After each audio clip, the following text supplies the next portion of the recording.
Hi guys, it's Liam here, and today you are watching Save with Stories for Save the Children. This is going to help all families around the world who have been affected by the coronavirus. So at the end of this video there will be some details that are given, so please give what you can and it will help all families and children around the world, so thank you. Today I'm going to be reading The Lion Inside, which is by Rachel Bright and Jim Field, so here we go.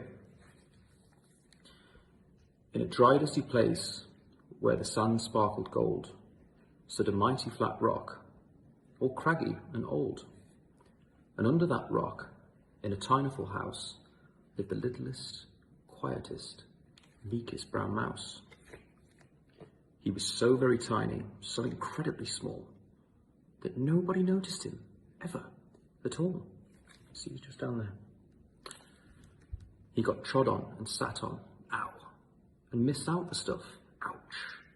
Ignored and forgotten. Yes, mouse life was tough.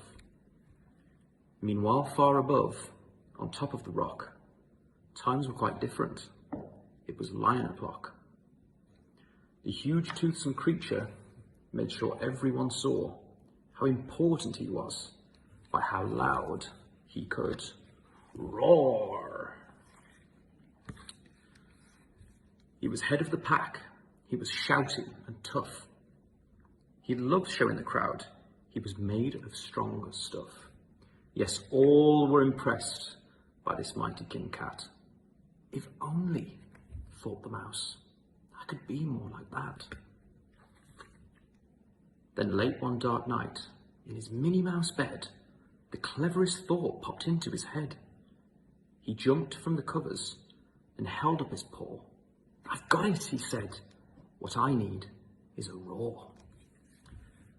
I mean, what if this mouse, with the weeniest squeak, was a little more grrr and a little less meek? Well, he'd still be the smallest of fuzzy brown mice, but he'd make friends and join in, and life would be nice. Yes, thought the mouse, I must find out how. I will learn how to roar, and I will learn it right now. But gulp, oh my gosh, there was only one beast who could teach him this thing, but might make him his feast. It was time to be strong, take a chance, after all. Forever was such a long time to be small.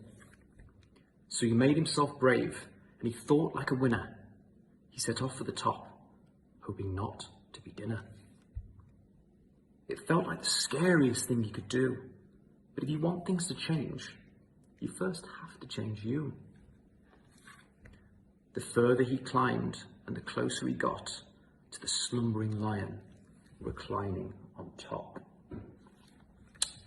Then at last, as he stood on his tippity toes, he found himself suddenly nose to nose. Gulp, pardon me. Wake up, Mr. Lion, you've got company. Squeak, Mr. Lion, what I've come to you for is squeak. Do you think you could teach me how to roar? A silence befell that twinkling plain. Lion opened his eyes and puffed out his mane. Time slowed right down, why it felt like a week. Then he opened his mouth and let out an eek. The lion was shaking, his paws all a-fumble. He was backing away with a scrambling tumble. Don't hurt me, he whimpered. Oh, try to be nice. Well, my goodness, the lion was frightened of mice. Don't worry, Mouse peeped. I'm a friend, not a foe. Let's rock this together. We'll have fun, don't you know? That was a magical moment for sure, when Mouse didn't feel at all small anymore. He found his true voice and learned how to speak out. And for that, you don't need a roar or to shout. Look, they're friends now. And from that day and always, the two were a pair. They both liked that rock better. Now the rock was to share. The mouse, while still little, felt big in his head. And the lion, he still roared, but with laughter instead. Yes, That day they both learned that no matter what your size, we all have a mouse and a lion inside. Thank you very much, guys. That was The Lion Inside. Please give what you can and yeah, keep tuning in. Thank you, Save the Children.